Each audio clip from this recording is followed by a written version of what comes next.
Well, hello everybody, welcome back to the channel. So I have just finished watching the sequel to the last movie I reviewed, Jaws 2. Now, as I think, again, is well documented in film history as well, that these sequels, these films started to meander quite a bit after the first one, and that's very true. I mean, there was a big drop off even just from 1 and 2 on this one, the quality all around um, drops way off after the first one. The first one was just like a masterpiece. It was the magnum opus of the whole thing, and then I guess they were just trying to ride the coattails of that, or trying to come up with convincing and unique stories that worked afterwards. But they didn't do as great of a job. But on the second one, I will say the first half was good. I really like the opening sequence. The opening sequence to Jaws 2 is really good. And I like how they find the divers find the orca, the remnants of the boat from the original Quent's boat, the fishing boat from the original Jaws, down to the bottom, and you can get that music that always plays when it cruises by, comes up. Like, that's cool, kind of a shout out to the original. And yeah, no, like I said, like the first half, kind of like they actually played it up like it was kind of eerie, like it was kind of creepy, like it was sort of similar to the first one, and well, not it just in all around quality took a drop, but in story wise and the way that they were presenting everything, like it took a similar approach to the first one, and for a while you think maybe actually like they're gonna follow this up not too bad, but it's near it's the beginning of the second half and into the third act that really meandered for me. It's when the kids are stranded out on open sea with all on their sailboats like that, and they're adrift and all their boats are all fucked up and crashed and everything, and Brody's out there looking for them, and I don't know, like that was where everything was started to become really cheesy and really corny, and things that just are too far-fetched start to happen.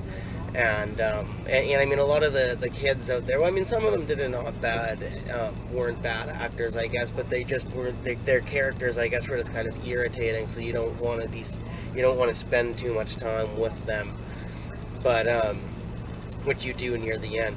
But and there's one shot that actually takes place at marina like this, and it's actually really creative because it's really early in the morning, like really early, like first light in the morning, and there's this really creepy shot where you can just kind of see the water moving a little bit. All the sailboats are all empty, unoccupied, nobody's around them because it's super early in the morning, and then you just see the silhouette of the shark, like a view from atop, the shark just going through the water, and then the fin slowly rises, and that is actually a really creepy shot, a really eerie shot, and I was impressed with that from the beginning watching it. And but yeah, I mean, that's about all I can think of to say anyway. I mean, there isn't a lot to say, as I said, other than that they're all right movies. They're passable movies. They're kind of movies that are good to kind of watch, like, without being too serious, but just kind of have fun watching them after the first one. And but because they didn't turn out to be the greatest afterwards, but they're fun to watch. And again, all of these movies, I will say, like as I mentioned in the last review, about the look of the ocean and celebrating the ocean through these films. I mean, all of these movies, all of the Jaws movies, really, the best thing they do is present the ocean, and I don't mean in the way of again villainizing the shark or making things seem scary and that. Like, asides that, just the shots, the cinematography of the ocean, the way the ocean's filmed, and just whether it's trying to make you terrified of it, trying to make it look eerie and creepy, or just having a cool backdrop, right? Just like they're out on the water and just as I said before, it's the sun gleaming on the water, like all of that stuff. Like, all these movies do a good job at celebrating, the ocean and coastal life too. Like, I will say, I mean, the first one nails it on the nose the most. Like, the first one just nails it 100% on the nose. But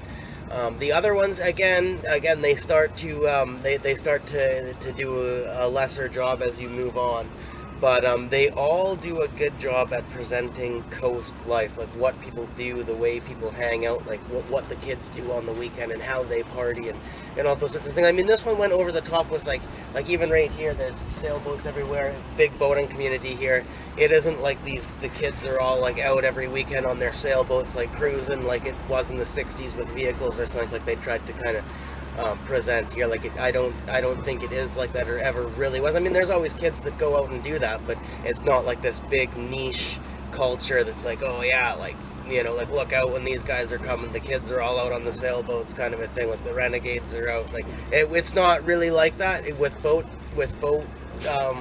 people and culture, at least around here anyway. But other than that, I mean, this movie went way over the top that way, but other than that, they all do like what the kids do and just like what the people do and what the people that are vacationing to the town and then what the people that live in the town and all of those kinds of things. Like it's all very accurate. Like the people behind these productions did their research on small coastal villages, let's put it that way. And yeah, and so as far as grading this one goes,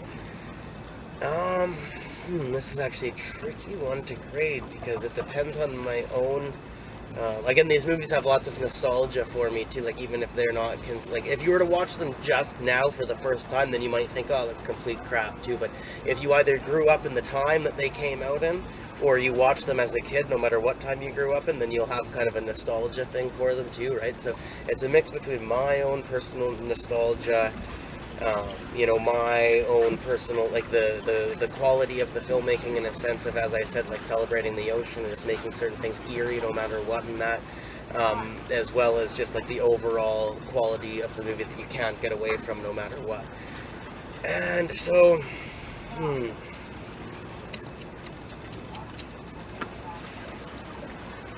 B minus sounds about right. I mean, there definitely needs to be a minus there. It definitely shouldn't be on the crawl to greatness or anything.